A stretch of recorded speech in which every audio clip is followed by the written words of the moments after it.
Okay, so everyone knows about the mutiny on the Bounty, right? Yeah, Adventure on the High Seas. Right. A tyrannical Captain Bligh.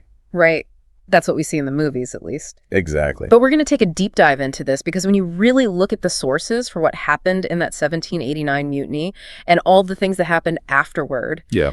and then the court-martial, you can see it's actually a lot more complicated than that. Oh, absolutely. Yeah. It is way more complex. Yeah. And one of the things that's so fascinating when you start digging into the original sources is the way that Captain Bligh is portrayed as just this like monster. Yeah, this monster, this cruel tyrant, when actually the dynamics on board the ship were a lot more complicated than that. Oh, for sure. So Captain William Bligh is described in a lot of the sources as an efficient disciplinarian, which, you know, could mean a lot of different things. Yeah. But then you have Fletcher Christian, who is described as being sensitive and proud. And I think you can already kind of imagine how you put those two personalities together in the close quarters of a ship, and things might get a little heated. A little friction there, for sure. Absolutely. So to take it back even further, what was the point of this whole voyage in the first place? Breadfruit. It seems kind of silly. Right. It does sound a little absurd. Yeah. But in 1769, this botanical curiosity was discovered in Tahiti. Okay. And so Bligh's orders were basically, get this breadfruit back to England. We're going to try and transplant it, see if we can grow it. So there was actually a scientific Joy.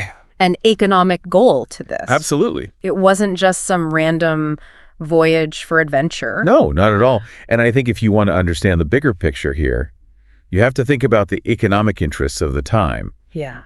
There was this constant search for new food sources, things that could be grown cheaply. Yeah. And so the breadfruit kind of fits into that narrative. Okay, so the mutiny itself, Right. It wasn't just, you know, a sudden everyone snaps, we're taking over the ship. No. When you look at the accounts, it seems like there was this psychological struggle that was going on between Bligh and Christian during the whole time they were in the South Seas. Absolutely. So what do you think about that as kind of a key driver to what happened? I think what's really important here is the idea of a breaking point.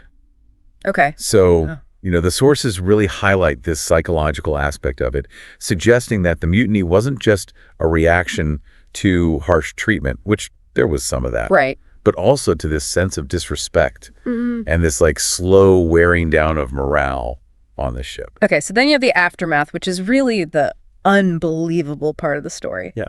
Bligh and 18 loyalists are cast adrift in this tiny little boat. Yeah. And they navigate over 3,500 nautical miles to safety. It's insane. Can you imagine that? I mean, to me, what really stands out about that part of the story is just Bligh's skill as a navigator, which I think is often overshadowed by all the accusations against him. Right. It also speaks to the resilience of the men who stayed loyal to him. Yeah, they went through something unbelievable. Yeah. So on the other side, you've got the mutineers led by Fletcher Christian. Right. They first try to settle on this island called Tubuai. Yeah.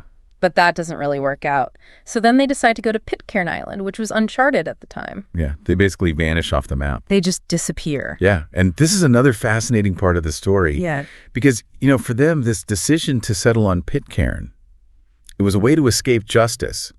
But it also had these really profound unintended consequences. Yeah. It led to the establishment of this totally unique, isolated community. Yeah. It's like a real-world example of how humans can adapt to even the most extreme situations. So years go by, right? And eventually 10 of the mutineers are caught. Yeah. And they're brought back to England for a court-martial, which is like a naval trial to figure out if they're guilty. Right. What a tense situation that must have been. Oh, absolutely. And it brings up this really important question about accountability and justice at sea. So the court had to deal with all these complexities. Yeah. You know, like the different levels of involvement of the mutineers. Yeah. And then they had to consider what even counted as mutiny under the maritime law at the time. So to put it all together for everyone, this mutiny on the Bounty, it's not just some easy story about a mean captain. Right. It's really this complicated mix of personalities, this crazy survival story. Yeah. The founding of a new community. Yeah. And then these really tough legal decisions. Yeah, I think it goes way beyond that simple good versus evil story. Yeah. And it really makes you think about the kinds of pressures that can cause a rebellion like that. Yeah. And the incredible things that humans can endure. Absolutely. And then those really hard questions about justice and who's accountable for what. So think about this. Yeah. This whole thing started because they wanted to go collect this weird plant, this breadfruit. Yeah. And from that one voyage, you get a mutiny survival against the odds, a new community being formed. Yeah. And this huge legal case. It's amazing. What does that say about how even the smallest things can have these huge consequences? Right. And how complicated human nature can be when you push people to their absolute limits. Yeah, it's a fascinating story. Yeah, it really is. Absolutely. So yeah. that's the story of the Mutiny on the Bounty. And so much more. Yeah, so much more than that. Absolutely. Okay, so Yeah. that's our deep dive for today. Thanks for listening. Yeah, thanks for joining us. I'm glad we could unpack this one together. Me too. It's been a really interesting one. It has. Okay. Until next time. See you then. Bye.